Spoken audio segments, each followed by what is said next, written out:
Good afternoon, everyone. Dan Bates, President and CEO, Greater Hamilton Chamber of Commerce. We have a pretty big audience today and more joining. This is part three of a three-part series of generational differences in the workplace. If you've missed the other two parts, first of all, shame on you. But second of all, you can catch up on our YouTube channel. They have been nothing short of amazing. So I'm sure that today, perceptions, generalizations, and real life examples as part three is going to keep us glued to the edge of our seat, just like the other two have. So we have with us today Austin Plensler, currently HR and safety for ThyssenKrupp. So Austin, it's yours.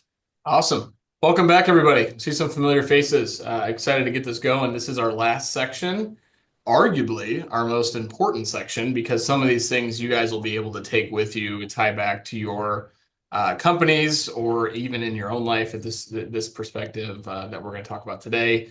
To recap quickly, the first section is really about understanding the generational differences. What is that? What does that mean? How do I understand what each generation does? We then walk through communication. So how do we communicate amongst these folks?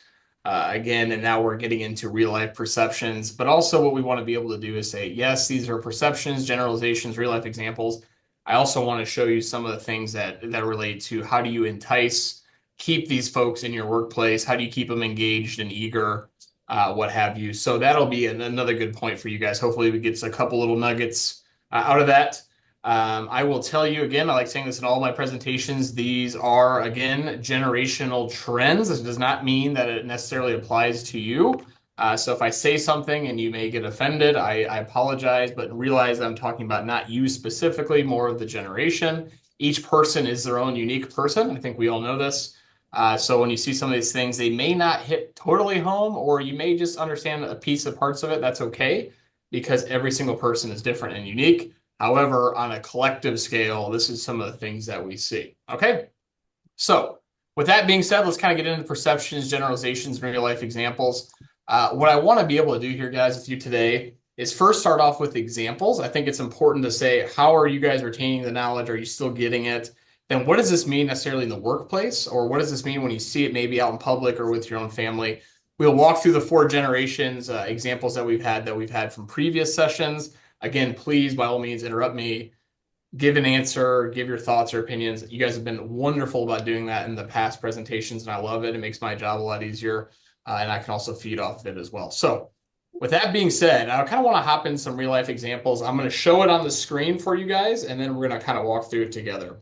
So for the first example we have, you're leading a critical team meeting about upcoming process changes.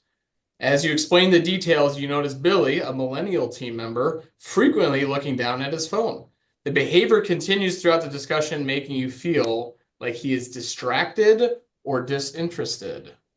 I think we've all been there. I want to say, how are you feeling as we talk about this? What is your thoughts? Have you seen this in your personal life? And what do you think this millennial is up to? Is he scrolling TikTok? What is he doing, Mr. Billy? I have an idea. I Okay. think whatever this process is that this gentleman's talking about, he's probably doing some research on it to see if he can find out how valid it is. Love that, Jill. So maybe doing a little quick research to make sure he can talk to you about it, or maybe he's not totally confident in it. Love it. Correct. Correct. Absolutely. Absolutely. Anybody else? Tanya, you look eager to answer. I'm looking at you on my other screen. Okay. I have one. Sure, go ahead, Cindy. Austin. I think he's double tasking because um, he's trying to listen, but at the same time, he wants to use his time to do something else. Sure. Okay, good. Very good. All right. And I appreciate those two guys. I think those are two good examples here. It could be either one. I don't disagree with you. And the point I'm trying to say here, guys, is what could Billy really be doing? Millennials are now more comfortable with their phones, how they operate as tools in the professional settings, where again, remember previous generations, that wasn't such a, first of all, they didn't necessarily exist. And secondly, you kind of, when they first came on the scene, we thought you're texting or you're calling, which they could be doing too. But in this example, Billy's actually using his phone to take notes of what you were saying so he could reflect on them later and make sure he caught everything that you were saying. I think most of us, and myself included, are accustomed to notepads. The other piece of this puzzle is if it's not your phone, laptops, right? A lot of people are pecking away at their laptops and you don't think they're paying attention. What I notice is a lot of folks use the OneNote app and they're actually taking notes on it as they're going. Now, that is not for all cases. Yes, there are people that are actually doing other things that should be paying attention. Fine, we can control this. But in this example, he was actually taking notes. Jill, I appreciated your comment about saying, hey, maybe he's looking something up. Yeah, for sure. I mean, I think we've all done that. Like if you don't really know, you're kind of like scrambling really quickly, maybe using a chat GPT per se to understand what that is. And the biggest point I'm trying to drive here, guys, if you perceived him as being rude or inconsiderate, you might not want to make that assumption of all millennials because it's not necessarily fair, right? They're using technology, they're leveraging technology. And it's not just for millennials, but this is a good example to show how, hey, maybe we don't take that right off the rip approach. Because I've been in presentations to you guys where I think that as well. I think it's a natural human response. But then I realized they're actually taking notes or they're doing something like this. So good example here. All right, you guys ready for example number 2? You're approached by your boomer boss in the hallway, or you approach your boomer boss in the hallway, hoping to have an impromptu discussion about your performance goals and career development. However, they give you a short response and seem eager to move on, making you feel like they're uninterested in your growth. So, how are we feeling here? Suddenly, your boomer boss is giving you the cold shoulder. From what we learned, guys, why do you think this occurred? Probably taken by surprise. Sure. And would rather have this conversation in a more, scheduled time frame. Yes, that's what I was going to say, that boomers like to have scheduled appointments, and that's where it would be more professional to do it in that realm rather than in the hallway. Perfect. Great job. Ditto. Cindy, go ahead. Ditto. Ditto. Good. You guys, I tell you what, you guys are good learners. Your boomer boss is not being mean, cold-hearted, or disinterested in your career. Your boomer boss loves structure and have dedicated time to discuss your performance goals with you. A better way to approach the situation is to make sure you set some time on their calendar and give them a fair amount of time for prep for your meeting. Again, you guys nailed it right on the head. I appreciate you guys saying that. I see this most often with the millennials to the boomers, not necessarily the Xers to the boomers in the workplace. And this is something that I've had to navigate and make sure people are still okay as we business partners, HR folks. So just keep that in the back of your mind that this could be one of the leading causes to some of these maybe disruptions within their relationships. Fantastic. Good work, guys. All right, next one. Example 3. You schedule a formal structured meeting with your Gen Z employee to discuss their performance and career goals. During the meeting, they seem disengaged, checking their phone occasionally, and not taking many notes. They don't ask many questions, which makes you feel like they are uninterested or unmotivated. So, what's going on with our Gen Z pal here? What do you think is going on here with this formal structured meeting?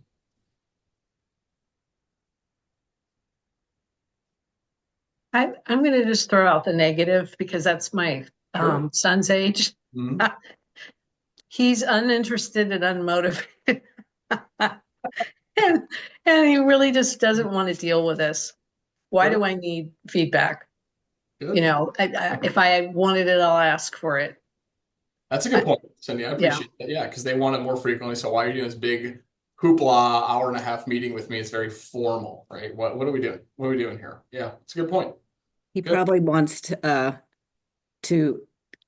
he wants to avoid the eye contact and the engagement and go to his phone because he's not comfortable doing that type of activity, so to speak. So the phone is a comfort zone for him. Excellent point, Bill. I think you're absolutely right. That's something else you see from this generation a lot more than the others because guess what? They've had it their whole lives. Mm-hmm. Me being a millennial, I think I told you guys before, I didn't get my first phone. I think I was a freshman in high school, which is still pretty young, all things considered. But it was a flip phone, right? It's not like I was doing a whole lot of cool stuff on it.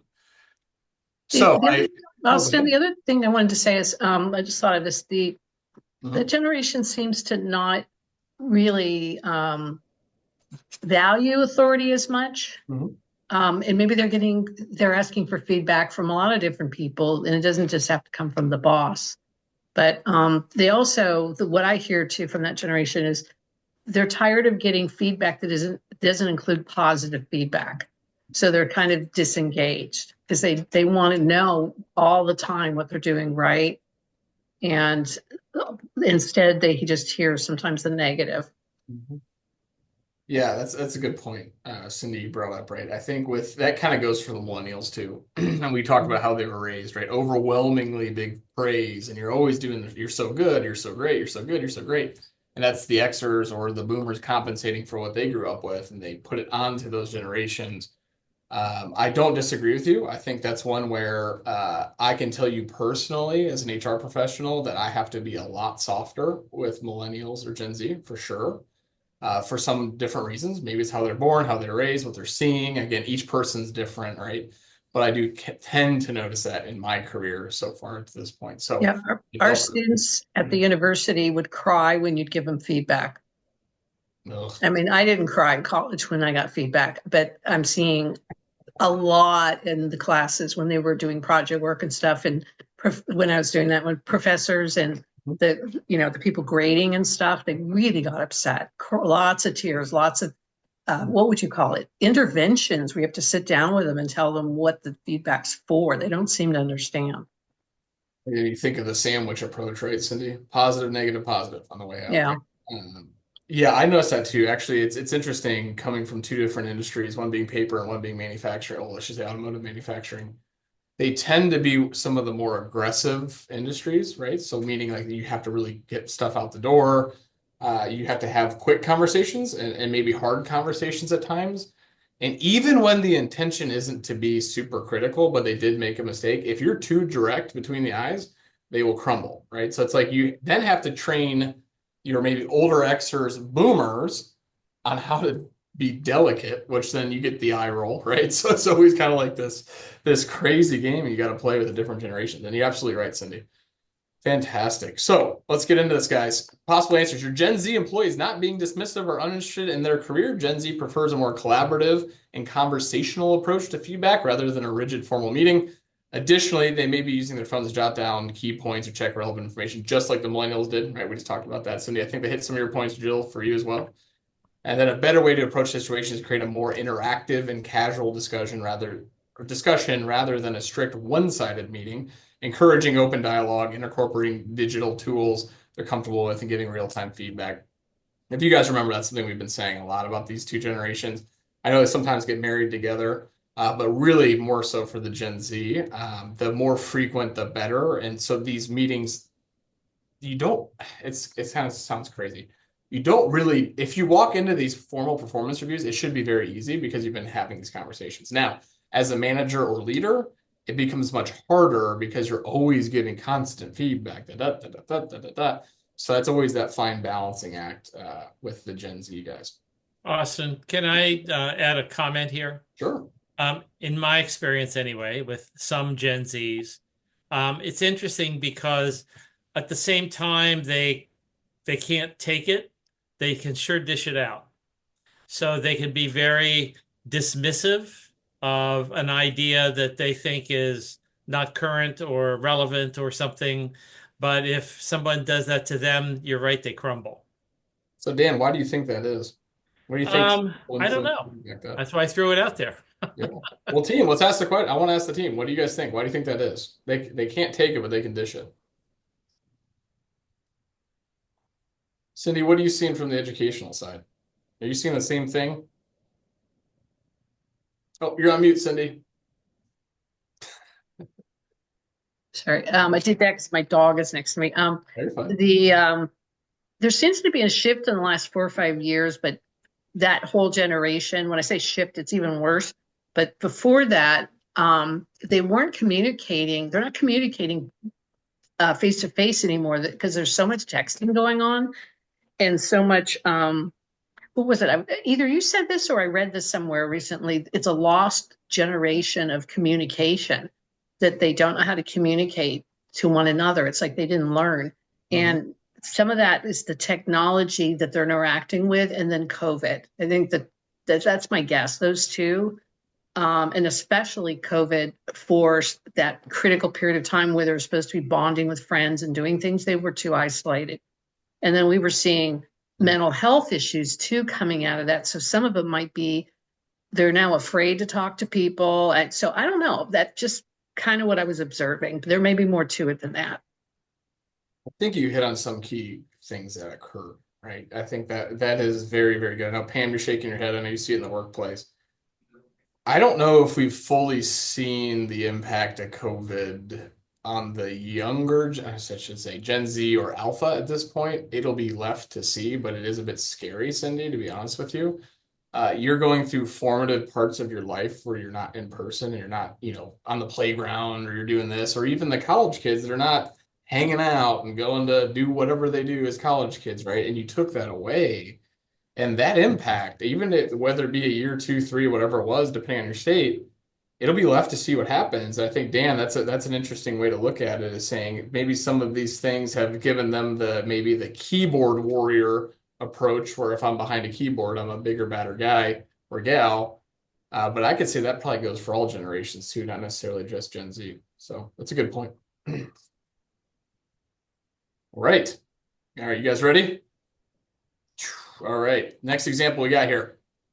You notice your Gen X team member often works independently and doesn't regularly participate in team chats or social events.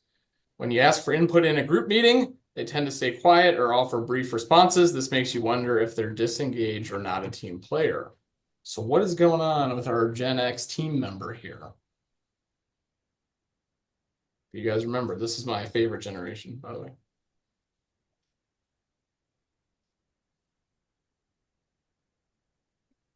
Pam, what do you think? How did I know you were going to call on me? Um, obviously, I think it's the Gen X is from the standpoint, and if I recall, and since I fall in this generation, the way I would approach that is the fact that it's either from the standpoint that working independently is the comfort zone. We prefer to give me the task, give me the challenge, let me figure it out, and I'm going to go do it. There's not a lot of collaboration per se, sometimes depending on the task, but they'd rather get it done and move on. So it's not that they're being disengaged by not engaging in social events. It might just be might just not be the right time for them, or they've got other things going on that their schedules are booked or whatever, but they don't need to explain that. They don't feel like they have to justify not being involved in a social event or in team chats. As long as, my job is to get it done and, meet the expectations of the group and the project, then so be it. No fluff. I mean, I don't know if I can say it any better. So let's get into the answer. I think you nailed it. Your Gen X employee isn't disengaged. They're just used to a more autonomous, results-driven work style, exactly as Pam mentioned. Generation X tends to value efficiency, independence, and a clear separation between work and personal life. They often prefer to let the work speak for itself rather than engage in constant communication or casual check-ins. Interesting here, because we talk about casual check-ins. While that is true for X, you guys have to remember that Xers tend to like to have those stop by, pop by meetings when they need to. So I think this in this sense, they're talking about more constant check-ins, but they do enjoy that piece. So Pam, I think you nailed it. I think you saw the slide. I'm just joking. A better way to approach the situation is to recognize and respect their preference for independence while still inviting for their input to be in meaningful ways, and consider giving them a heads up before meetings so they can prepare their thoughts and feel more comfortable contributing. You can also find other ways to connect that align with their values. Check one-on-ones, right? Focus on goals, outcomes, practical solutions. If you guys remember, Gen X loves the bigger picture, so make sure you keep tying it to how this impacts the company at a larger level. That's just something I want to make sure we mention about the Gen X guys here. So Pam, I think you nailed it. You got 100%. Gold star. Way to go. Awesome. All right. So key takeaways, guys. Those are just four examples to kind of get our brains going again. Remember what we've been talking about for the last couple of meetings. So again, takeaways, you guys know this. I've been saying it ad nauseum, but no generation is superior. Each generation brings strengths and weaknesses. Managers should consider each employee differently. And then perceptions can hurt your opinion of future employees in that generation, whether warranted or not. So just remember, take your perceptions. Yes, this is what happens. However, not everybody's the same, right? I think that's one you probably see a lot, Pam and Jill and Cindy in your respective workplaces, and that how it does ring true that not every single person in these generations have these specific perceptions. Good. Okay, so we're going to get into employee attraction and retention.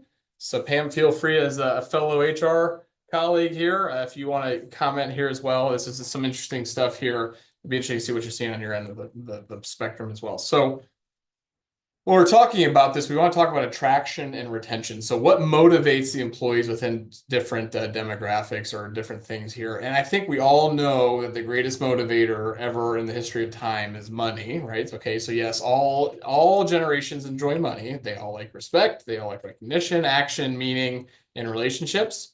And it plays a part in each of these generations. So that's going to be my caveat blanket statement I say before we jump into this. All of these impact people within different generations. Now, the piece of this puzzle is some are more important than others. So as we go through this, we're going to keep that in our minds as we go through different things for different employees. So when we look at money specifically, because that's a hot item, right? And we talk about the boomers themselves, you have to remember what boomers are trying to do, right? So boomers at this point in their career, they're looking for financial security and they're really staring down the barrel of retirement, right? So keep that in mind as you deal with your boomer employees, that this is going to be one of the more important items that they're looking for. And if you guys recall from previous sessions, there is a chance boomers will continue past retirement age to make sure that they're squared away. The 08 crash didn't help. All the things we're seeing in the recent, I'd probably say 5 to 6 years. And what I'm trying to get to is COVID, and also some of the other things we're dealing with. It's really starting to screw up the market in certain different ways. A lot of fluctuation.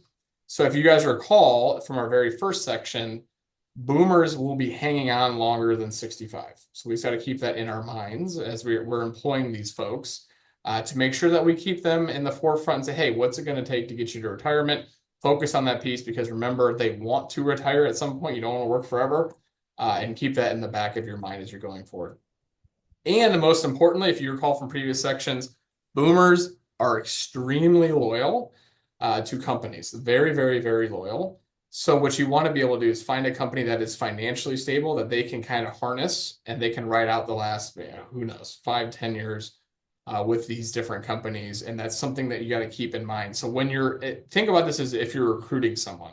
If you're recruiting a baby boomer, it's not necessarily true for everybody, so keep that in mind. That's my caveat. But keep in the back of your mind, they're looking for financial security. They want a company that's successful, and there's a good chance they're going to work longer than what you think they're going to, right? So just keep that in your mind. That way you can get rid of a lot of biases and get rid of a lot of different items here to make sure you're looking at these folks. But you also can use this for your internal folks as well. Like, what do you think's going on here? Now, the best way to figure this out, guys, is just having career conversations. It makes your life so much easier. Hey, like, what does it look like for you? Are you happy here? What's the next 5 to 10 years look like? What do you want to do? Right? That way you can start getting into individual pieces of the puzzle with these boomers specifically. That's good for any generation, by the way. All right. Xers.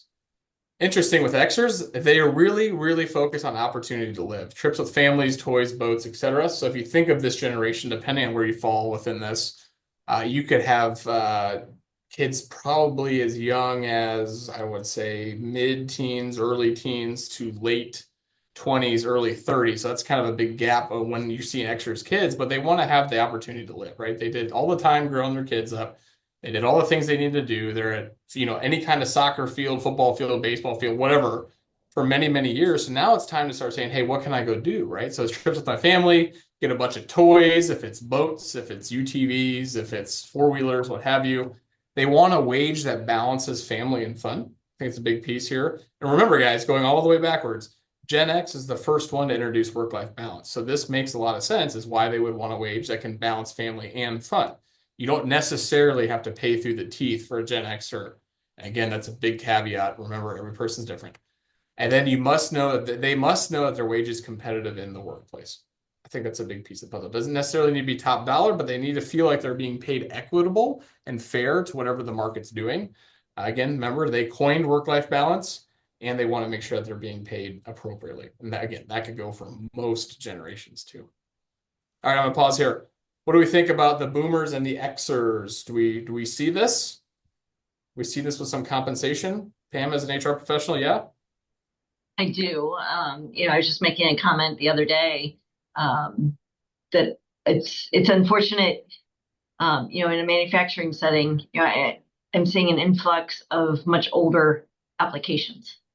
And it's tough because, when you're looking to hire for 40 plus hour, 40 hours a week plus overtime, do I really want to be sitting and having that conversation when somebody who is 65, 67 years old and isn't ready to retire yet? That's tough. And it's hard to see that going on in the marketplace. And then I've got the younger generation. I've got the flip side where I need you to show up on time. I need you to be here. I need you to be here on time. So it's this, it's an interesting time that we're in right now from, the quality, the age, the desire to want to still be working. It's a catch-22. It really is. And I do notice it with the boomers, like we're having conversations. Currently, I have there's a distinct gap in our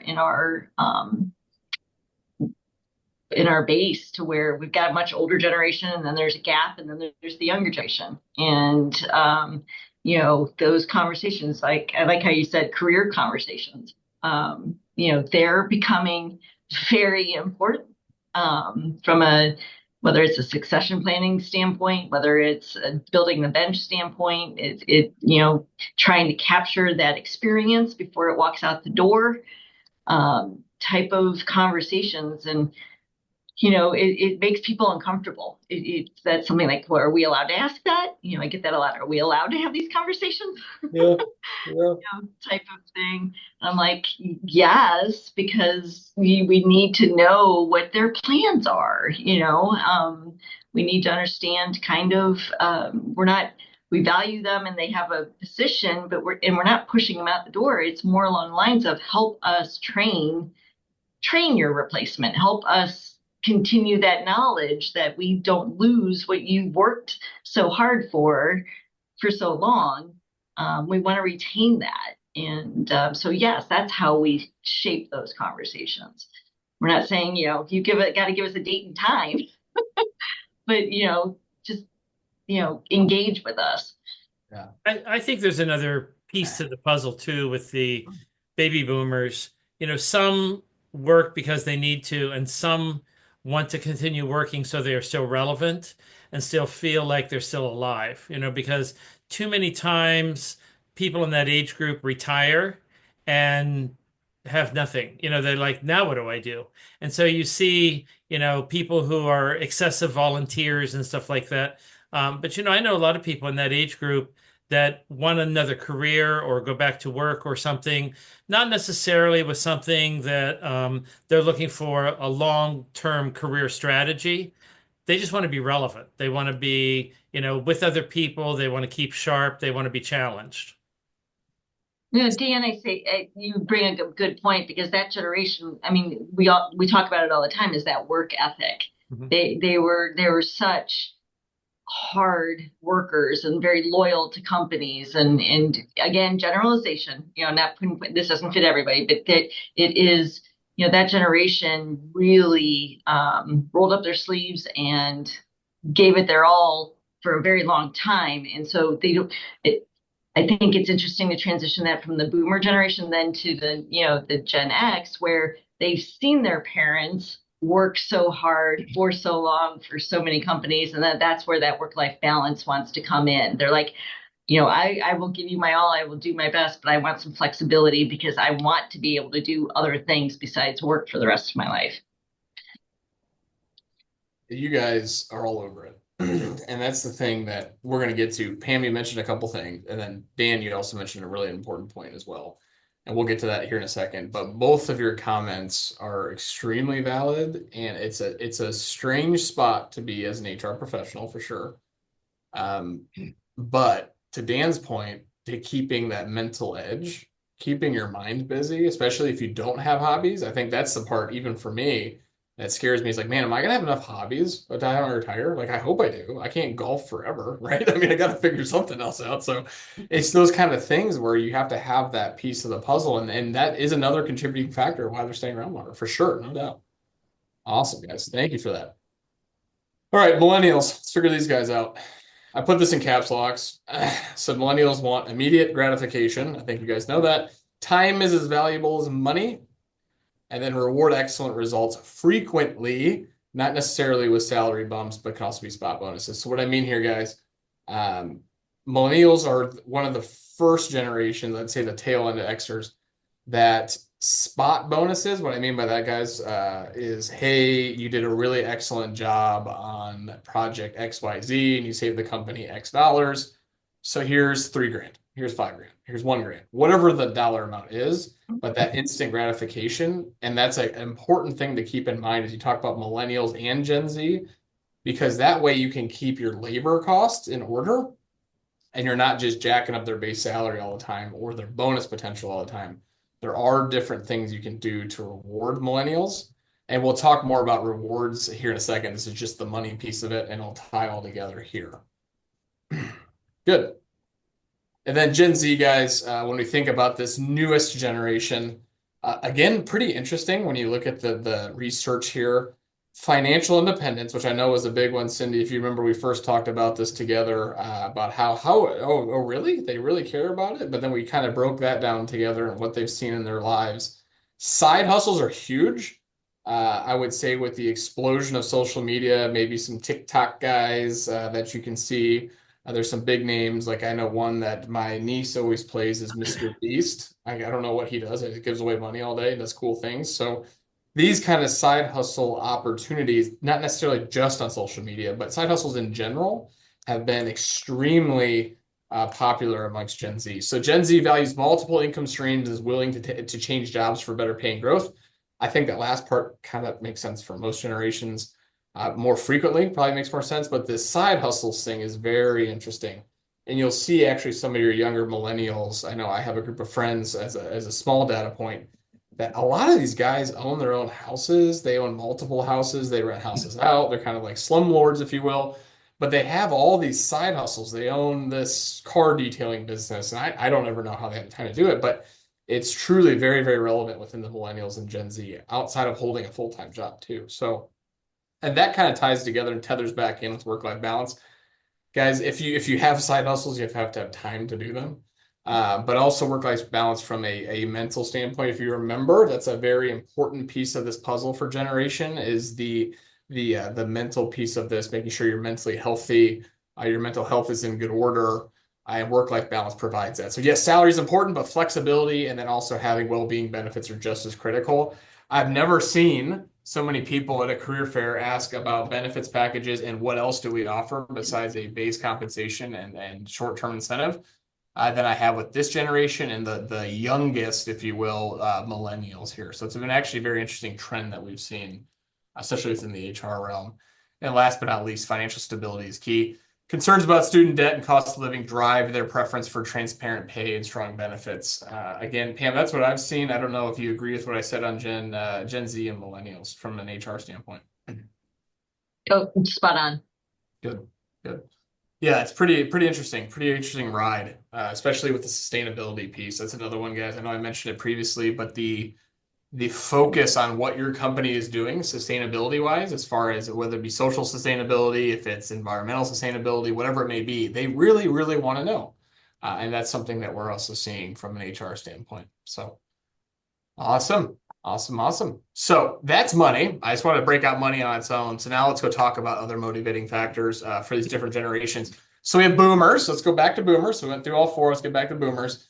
The big piece here, driven by respect and recognition, public praise often, need to be driven in many years of hard work and dedication, right? So they are very driven people. I believe, Pam, you mentioned that.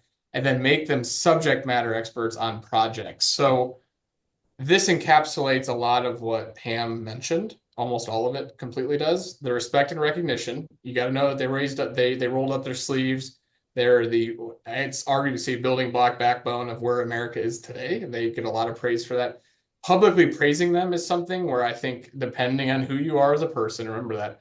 But what you'll notice is if you do a like a award for achievement, I don't know, something like this. You finish this project, you did a great job leading it, you did a great job mentoring these employees, getting them in front of a group and giving them maybe just a simple certificate and really appreciating them in a public setting is really nice. And you have to remember, back to Pam's point, all those years of dedication and hard work. I'm so loyal to the company that they then give me a certificate for thanking me for doing that is a big deal. It really means a lot. I think it means a lot to a lot of generations, but for this generation specifically, and I can't stress this last bullet point enough, guys. If you have folks that are boomers that are looking maybe to start throttling down in their career and kind of maybe starting to eye that retirement piece, there's a really cool way that you can float this by them. And when I say subject matter experts, what I really mean is also mentoring opportunities. So when Pam mentioned they have all this knowledge, oh my goodness, you know how to take apart this machine and put it back together, and you're the only one that knows how to do it because you've been doing it for 45 years. What you can offer them is saying, hey, you're awesome. You know a lot of things here. Would you be willing to mentor these different employees on the way out? Hey, you know what? I'll reduce your schedule to 30 hours, maybe 20, right? Let's just hang out, make sure we can do this. And what you'll find is you'll get a lot of people very excited to do that because now they get to show off all their hard work. They get to show off their career. They get to show off all the things that they did to the next generation. And harnessing that is very, very, very important if you can. Sometimes you'll run into managers or bosses that don't think it's worth your time. I will tell you that you need to talk to them and say that this is very much worth your time, and it'll help operational efficiencies or any other efficiencies you have in your organization. Good. Fantastic. Next one, Xers. Let's get into them. Let them know they're important to the team. Always important to make sure you know them because remember, they like to work independently, but they still like to let them know, hey, you're doing a great job. Allow work-life balance. Again, remember this group is the one that it was the latchkey kids. They're the ones staying at home a lot, provide independence and flexibility. And then remember, they are entrepreneurial by nature. They love to be entrepreneurial. So this, again, guys, goes very much in with their Xers. We talked a lot about the Xers. Dan, I believe you're going to say something. No, sorry, that was just a dry cough. Oh, okay, perfect. I just want to make sure you had the opportunity. Thanks. So guys, we'll pause here quickly like we've done. We do 2 generations and pause. For these 2 groups, have you guys seen this work in the workplace? Have you tried these methods? Have you ever thought about doing something like this? What do you guys think?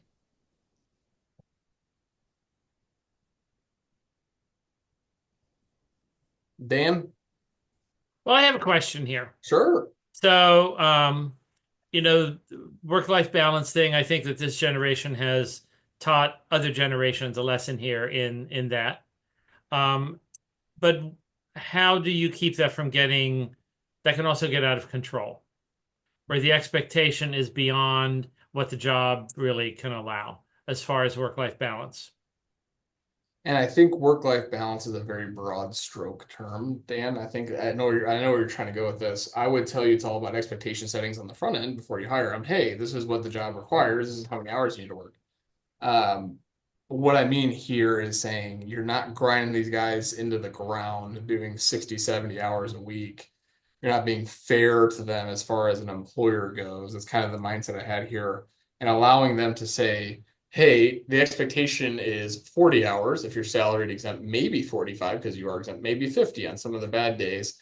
But just making sure you're adhering to it and you're not grinding these guys down, because what you'll find is the boomers don't mind so much. They're very willing to do that almost always as a generation, but the Xers are also willing to do it, but they won't do it for prolonged periods of time. And I think that's the piece that you really got to kind of drive home with these guys. They're team players, there's no doubt. But again, remember how they were raised. They don't want to keep going this hard all the time. Hopefully that answers your question, Dan. Okay, good. With no other comments, we will continue forward. Next one, we got millennials. So what other motivating factors for them? They crave action and instant gratification. Get them involved in many different projects, deliver feedback constantly, cross-functionality, keep them involved even with small parts or small parts of projects, then keep them occupied. You want to keep their head down. So with millennials, you have to remember these guys are usually, again, speaking in very broad strokes, they're always wanting to make sure they know what their next steps are. They want to know what 3 to 5 years looks like. They want to know they're doing a good job now, and they want to keep growing their skill set. So that's where you'll see these different projects that may be outside of their functional realm, something like this. So, hey, I don't know you, I know you don't know anything about that organization, but maybe you can go help them do something. I want to do this because I'm gonna grow you laterally, not just necessarily up and down.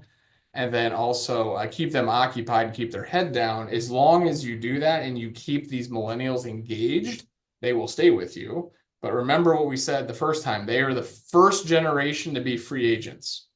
Remember that. The free agent, Dan, you're sending a lot of periods here, buddy. Are you okay?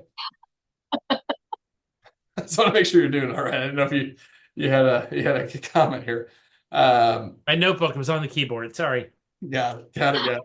No worries. I guess it pop up. I want to make sure you're doing okay. So for the millennials, guys, remember free agents, they are looking for their next opportunity. If you do not provide it, they will not stay. Again, very broad term, but that is the truth for these guys. They're always looking for the next steps. And if it's not there, you may not be able to count on them long term. Yeah, Austin, quick question on millennials, and because I struggle probably the most with managing this group from the standpoint of constant feedback, constant gratification. There's coming from my comfort level of working, there's a lot of times where I want them to take more ownership of the project or take the initiative. And I spell that out, but then the check-ins and what do you think of this? What do you think? I'm like, can we scale that back a bit without getting irritated, to the point to where I don't sound very coaching and mentoring. So do you have any experience with that? Have you seen the same thing? Has anybody else seen that? Do you have some pointers? I think it's a fair question. I'll take the first stab. But if you guys on the call want to jump in, by all means, please do. I will tell you in my situation, Pam, I am a millennial leader with a millennial lead team. Okay, so I had everybody on my lead team is a millennial, which is good and bad because I understand how they function, how they operate. When I run into those situations, the way I'm able to combat that, and this sounds very simplistic, so bear with me. And the very front end of me taking this job 3 years ago, I said, hey, this is my management style. This is what you're going to get out of me. Bullet points, it's on our wall and in all our respective offices on purpose because I want them to see it. This is how I manage. I'm hands off. Da, da, da, da, da, da, da. You can see how my management style, but then also my expectations are right below it. Very well spelled out, very clear. And what I will tell them is, and this happens, by the way, especially with millennials, this constant gratification is not a good word. Constant, hey, you're doing okay. You're doing all right. You're on the right path. You're on the right path. You're on the right path. That constant communication, the way I'm able to combat that with my guys is I'm going to say, you come to me. You're going to go do it. Okay. You're going to do whatever project it is. You come to me when you hit a roadblock only. And if you hit a roadblock, I want to know what you think solution A, B, and C is. I want 3 solutions for every roadblock. If there's not 3, it can be 2, but you get what I'm saying. Mm-hmm. And what I've noticed is over time, when we get into our one-on-ones, it's no longer, Austin, what do you think? It's, I'm going to go do this. And they're not even asking for my feedback anymore, but it took us a second to get there, right? Because they needed to have that affirmation. I'm doing the right thing. And it's not something you can just flip the script and do it overnight. But what I've noticed is when you give them the power to do that and empowerment there and to simply tell them, hey, you're smart, you got it, I trust you, all the things, all the affirmations a couple times, eventually you'll see it kind of taper off into the distance. And that's one thing that I know that I know Dan knows this about me. I'm really, really big in empowerment of my team. And they already know what I'm going to say before they walk in the door. So, which is helpful because now they can start thinking this way. And the nice thing is you're now seeing that reverberate into their teams, which is really cool. So kind of high level answer, Pam. And again, we could take this offline if you want. I can share documents, whatever. But that's what I found to be pretty successful with the millennials specifically. I don't usually have to worry about that with my Xers or boomers. Gen Z, the same thing can sort of work for them. They need a little bit more hugs and affirmations. But for the most part, I can treat millennials and Gen Z in that same manner, right? And I think it may help it's coming from a millennial too, right? Keep that all Right. things considered, but that's kind of how I do it. So if anybody else want to chime in here, I Pam, just wanted to, go ahead, Dan. I think that's an interesting way to approach it because I too struggle with that because they want autonomy to work on a project, but then it's constantly, how am I doing? What about this? What about that? And I'm like, you have total autonomy to make those decisions. Just make those decisions. Mhm. So, And Dan, you're right. And that's what Pam's getting to is like you just have to keep repeating that. I trust you, you're empowered, make the call. I trust you, you're empowered. And don't give them the solution. After a while, just stop giving them solutions. So I don't know, what do you think? I love doing that. They hate when I do it, but I love doing it. I don't know. I don't know. What do you think the answer is? yeah. I have no idea. And they're like, well, come on. I was like, what do you think? Oh, I want to do this, this, and this. There we are. There's a solution right there. Oh yeah, okay. And then they walk out or whatever, but they come back and thank us later because like, yeah, you know what? You're absolutely right. I already knew the answer. But you have to deprogram. What you're deprogramming is how they were raised. Constantly, you're doing the right thing. You're doing the right thing. You're doing the right thing. You're awesome. You're doing the right thing. And when you hear that over and over and over again, that's just going to leak into the workplace. So you kind of have to try to deprogram that out of them. And you can only do that over time, right? And some of my experience, again, not the only way to solve the solution, but that's some of the things I've noticed you can do with millennials. Yeah. Thank you. Appreciate that. Hopefully that helps, Pam. Yeah. Well, Dan, hopefully it helps. Okay. Yep. Awesome. All right. Next one, Gen Z. Let's talk about our Gen Zers. They crave purpose and personal growth in their work. We talked about this. Remember lattice, guys? Lattice versus ladder. A big deal for them, moving them sideways, not just laterally all the time. Value autonomy, but also seek collaboration through digital tools. Whereas collaboration with millennials, they like to do it in person. So keep those two kind of separate. So millennials are always in team sports. They're always doing things together as teams. Gen Z might have been doing things together in teams, but it wasn't necessarily in person. It was more through their phone, through their chats, whatever it may be. So they do value autonomy, but they also want to have that collaboration through digital tools themselves. They prefer frequent real-time feedback over formal reviews. Now, this is one where I'm a bit of a stick in the mud on this. I truly believe in twice a year performance reviews. However, I also believe it's critically important every 2 to 3 weeks to have one-on-ones with all of your direct reports. I will continue to do that. I will always do that until my career is over because that way formal reviews are not daunting. They're easy. You walk into them. They already know what they're going to get. And then off you go with them. And I think that's really provided a ton of value for the millennials on my team and some of the Gen Zs as well, because that way you conquer frequent real-time feedback. Now, you may say, Austin, well, 2 weeks isn't really that frequent. You're right. That's where you have to use your teams and other items to make sure you're giving them feedback. Here's a perfect example. I had one of my employees do an awesome job on a presentation to these huge, massive board members over in Germany. Oh my goodness, she just absolutely rocked it. I was excited for her.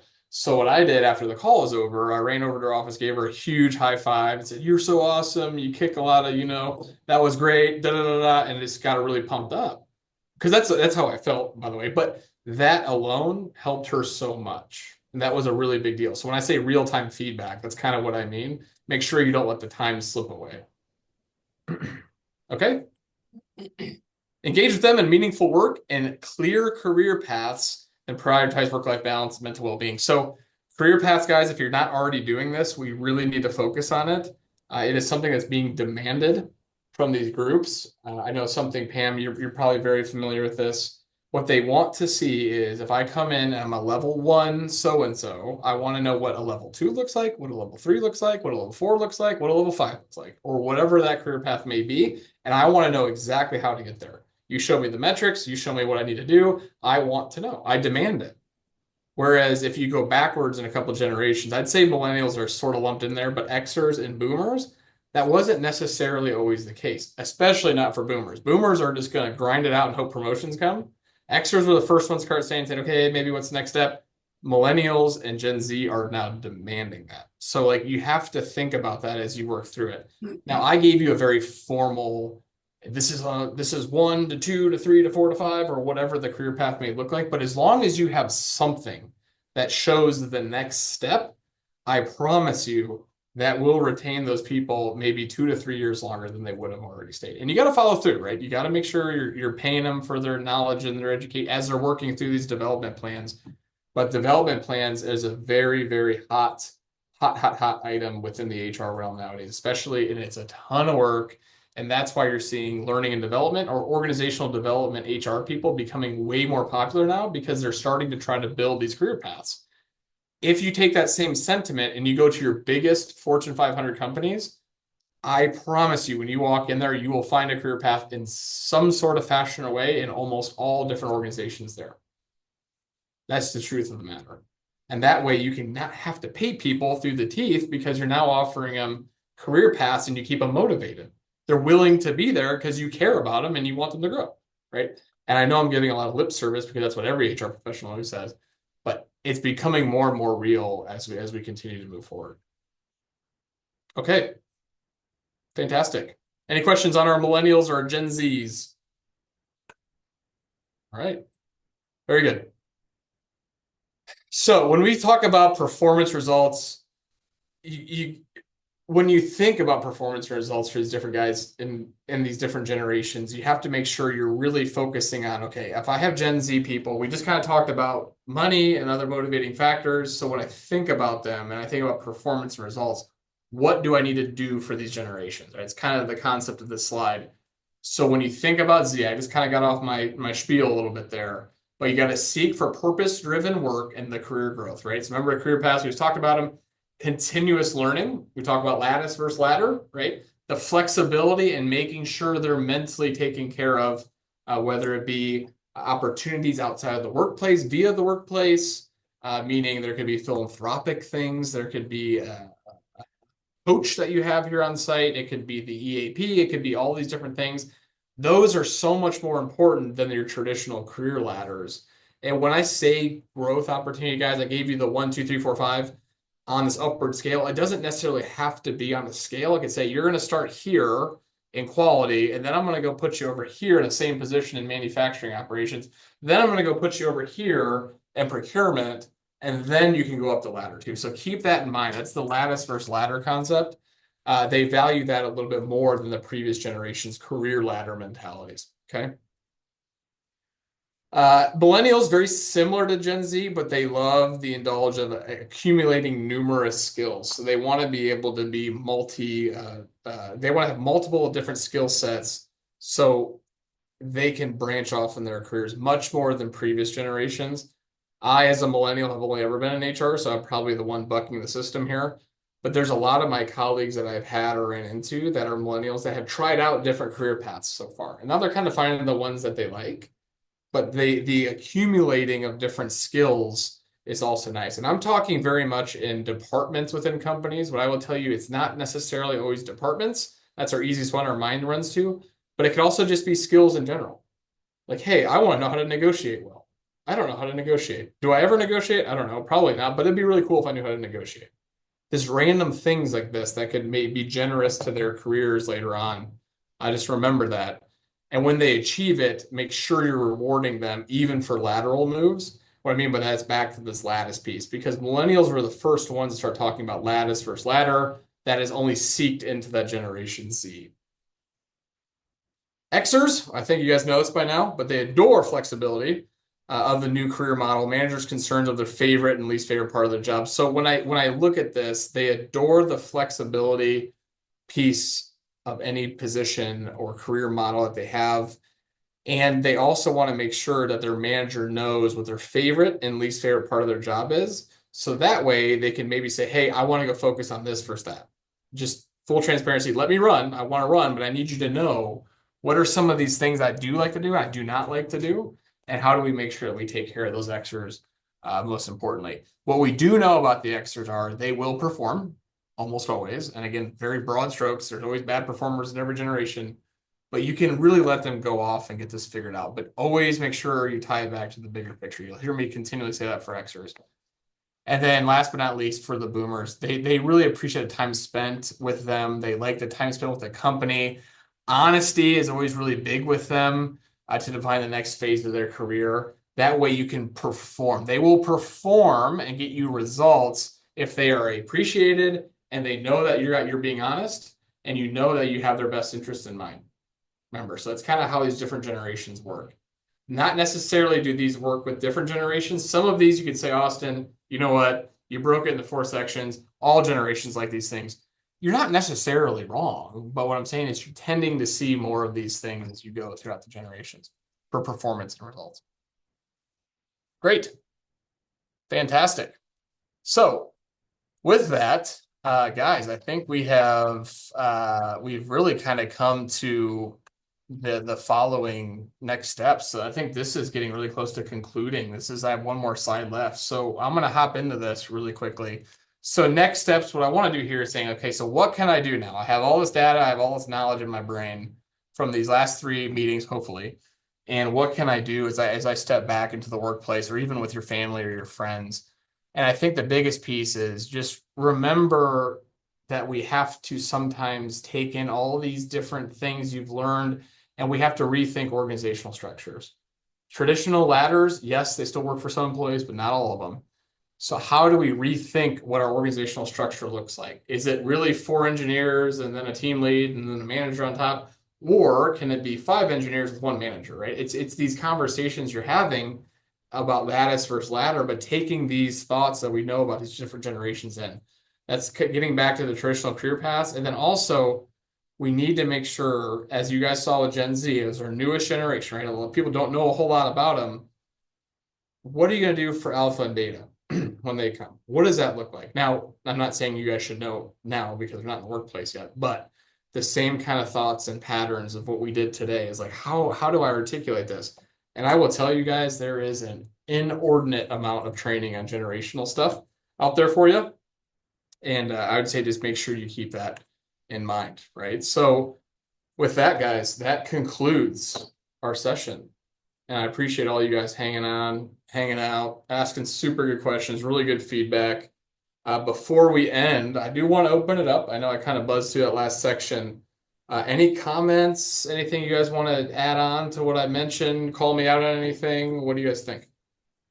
I'm going to chime in here. The times through these 3 part series that you offered exact tips of how to or what to do are extremely critical because, I don't think people realize that most companies don't even have an HR department or an HR director. So you have the finance director handling HR, or you have the owner of the company doing it all, so it's, these are very difficult concepts to get your head around. I know, I understand them, but in the heat of the moment, when you're doing it all, it's the tips, the how to, and the specific things, especially like today, it's extremely important because we're not HR professionals, so many of us, and we don't have that training. And, we're worried about the bottom line and what's happening next and what we have to get done tomorrow. And then it's like, oh my God, I got to coddle this person. I have to address this person that way. It's not, I'm just saying it's not easy. It's not an easy job, that's for sure, when you're in a position of authority and you're the one that is, setting the tone in the culture and making sure that, your employees feel valued and satisfied and are, getting the type of feedback that they need. It's a tough nut to hang on to. So Yeah. No, I hear you, Dan. I think that's the part, and Pam will probably shake her head up and down with this. As HR professionals, this is what we live, breathe, and eat every day, right? Is people, how do you interact with them? How do you make the organization more successful? How do you make sure that everybody's functioning properly? And our biggest stakeholders, whether they be CEOs, CFOs, COOs, these guys are focusing on so many other things, right? Back to your point, Dan, the bottom line, I got to worry about that. Oh my goodness, the machine's down, we can't make parts. It's sometimes for them, it's not because they don't want to, it's because they just haven't had time to think about it. So that's where you partner with your HR colleagues and we make sure we train those folks to rethink things, right? That's when I say rethink career paths.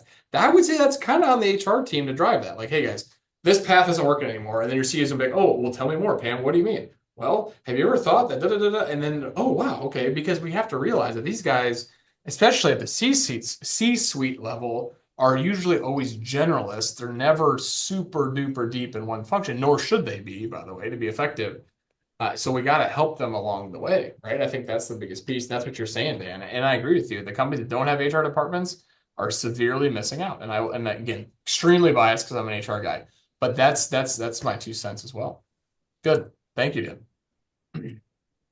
Team, what else? Cindy, you've been along for the ride the whole time. What do you think? Yeah, we talked about it this morning after one of my networking meetings because the people that are in those networking meetings don't tend to have, well, there are a lot of boomers and they're really missing Gen Z, who really doesn't even want to go to these things.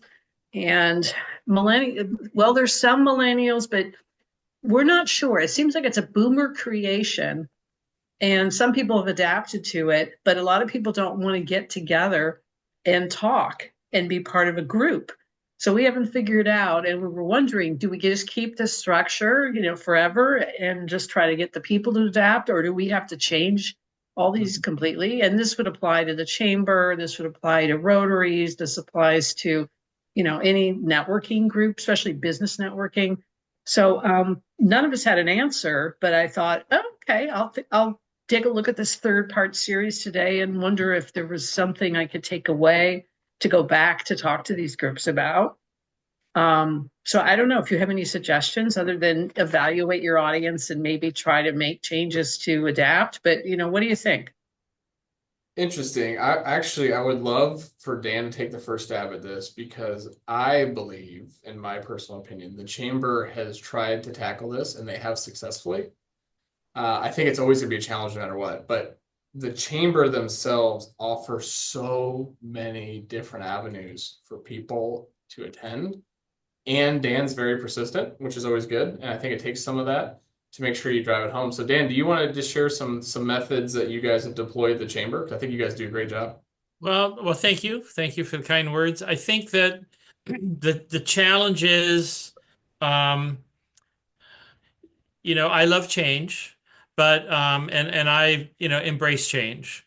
Um, Sorry for my staff because they don't embrace it always as quickly as I do, but and that's not usual for a boomer. But I think we are always trying to adjust to what we're hearing. So there is nothing that is one size fits all anymore. So and as more tools come on board, whether it's you know, face to face, social media, AI, whatever. Nothing replaces anything. It just adds to the pile. So you have to just keep figuring out how to communicate with different people. We know our members pretty well. So we know who's good at email. We know who you have to text. We know, I mean, so because I'll have maybe a team member say, I've left 12 emails for this person. And I'm like, oh, they're never going to answer an email. You have to text them. So it's us knowing our members that well, but it's also trying a lot of different things. And I think that one of the things that we have tried to do recently is try to honor different industries without trying to be the expert in that industry. And, I'll use, manufacturing as an example. I think for too long, chambers tried to convene manufacturers to, make them, bring them up to date on what's happening and everything. Well, manufacturers are way ahead of us in their own industry. And, when we have the manufacturers roundtable, for instance, the focus group, most of the time, I don't even know what you guys are talking about. You're using terminology and things. I'm like, I have no clue, but I don't need to. My job is to convene that group and put them in an environment where they feel comfortable in developing those relationships and sharing, the knowledge that can help each other. I don't have to know everything. So I guess the shift has been, you don't have to, as a chamber president, we don't have to be experts in all these fields. We just have to know how to bring people together. We have to know where trends are going. We have to, and I don't know if I'm making it clear, but it is kind of a shift. It's more about setting up opportunities for people to communicate, gather, meet, whatever, in a way that is comfortable for them. And that is different with every industry, and it's different with every age group.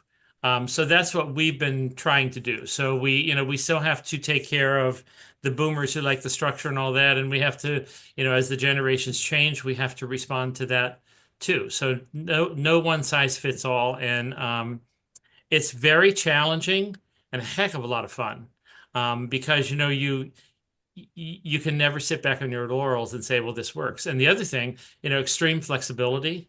I think that we have, I think that's one thing we're pretty good at. We're willing to try something and put our necks out there. And if our head gets chopped off, we grow a new one and we move forward and say, okay, well, at least we tried. So I don't know if that answers your question, Austin, but it's Dan, actually, I had one big question to come out of that. That answered kind of another question, and that was good. But how do you attract younger generations to your chamber? Because in membership, it tends to be heavier at the older group. But what are you doing, or what can you do? I mean, you've got Jason, who's in a role, and he's a millennial. No, wait, what is he? he's not as young as you He's a think. millennial. He would like you to think that he's younger, but he's 40 years old. So Okay, because He's he's a in a millennial, Dan. I think he squeezes in. He's the elder millennial, I think. That was his name. Yeah. Okay. So, I mean, you have somebody younger in that role that allows maybe him to connect better with some of the younger folks you want to bring in. I mean, maybe that's part of your strategy. But in general, what do you do to bring in and find younger members? well, it's interesting because I think more younger ones are coming to us now than older ones. And I we don't have it all figured out, but I think because we listen, and the calls I get from younger members are more about assisting them with visionary ideas or future goals. Mhm. Where older members, it's more about how can you help me in my business today? So it's more of an entrepreneurial conversation with the younger ones. And some of their ideas sometimes are kind of out there. You're like, I don't know if they're going to work or not, but a lot of people have had crazy ideas in the past that worked. I don't know if that answers your question. That does. Thank you. That was Like, helpful. and then to bring that together even more, if Jason and I have a meeting together, you know, um, that person may be closer to his age and feel more comfortable with the introductory conversation with him. But getting back to what Austin was saying earlier, but when they need advice or, that's when I get brought into the conversation. It's like, I have broader experience, I have broader knowledge, and so sometimes I will come into a meeting that Jason's in just for that period of time to say, okay, where are we? What's the discussion? What's the challenge? And once we've kind of had that conversation, I exit the room again and let them continue. So a generational team is what it sounds like. Multi-generational team is Yeah. one way to address it. That's what we're trying to do. So Okay.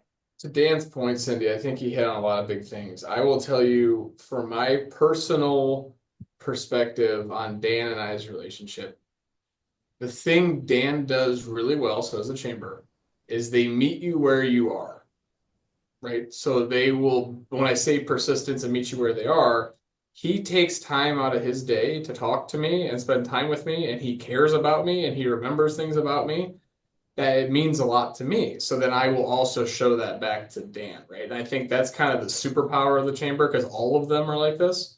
And I think that's the part for just recruitment in general. If Dan spends 10 minutes and you get to know him and he's going to hyper focus on you for a 10-15 minute intro conversation, I promise you, you're going to walk away and know who Danny B is and you're going to want to talk to him later, right? It's just kind of it's that methodology he uses and deploys. That's now what the chamber does, is why I think the chamber is so successful, because he meets them where they are and he takes the time to care about them. So back to your example you mentioned, when you say, man, I got a lot of boomers, I don't have a whole lot of other folks. The question you have to critically ask yourself is, are you meeting them where they are? Or are you saying, well, they're just not coming here, I don't know why, how do I attract them? Well, then go see what they're doing. Go hang out with them. Go take time and say, hey, I'm Cindy, what's your name? You have a cool haircut or whatever. I don't know. You just strike up conversation, because that's one of the things that we try to do as well, especially with the younger generation, is because sometimes you see that timidness, or I don't really know how to have these, because they get a bad rap for having the social the social skills. What I noticed, if you just go up to them and say, "Hey, I'm Austin. Nice to meet you, man. You like cars?"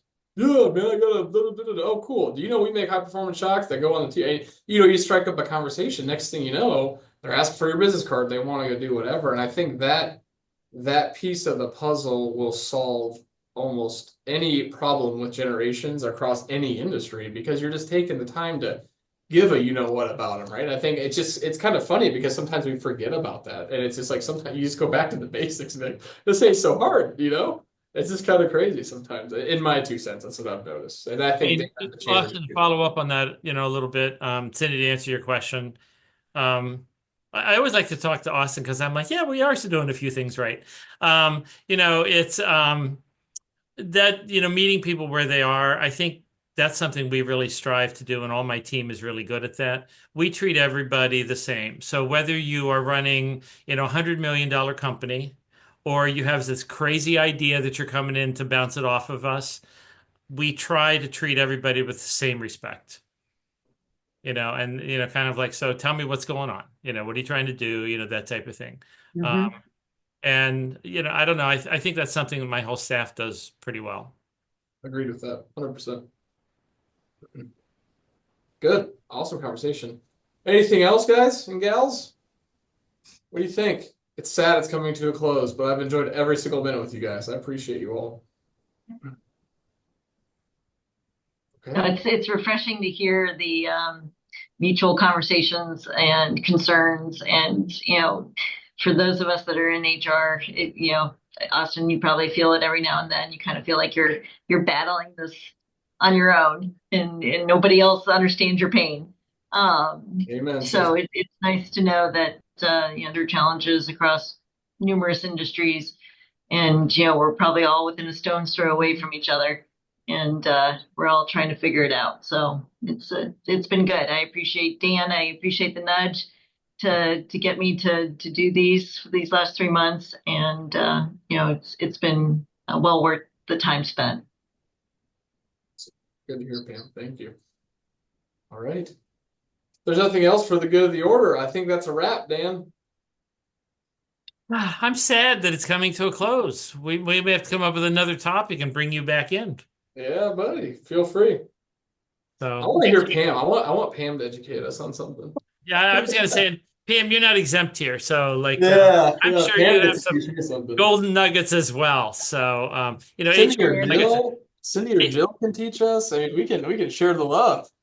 HR is something that, like I said, 80% of businesses don't have an HR person, and that's a staggering number. But so the loneliness that you feel in your career path is the frustration that people feel that don't have someone to go to and say, now what the heck do I do? So I just kind of like to throw out there, I think one of the other things that we try to do at the chamber is if somebody's stuck, that maybe we can have them make a phone call and pick your brain, or, that type of thing. So, because we have some amazing expertise here, and, to be able to tap into that from time to time is extremely valuable.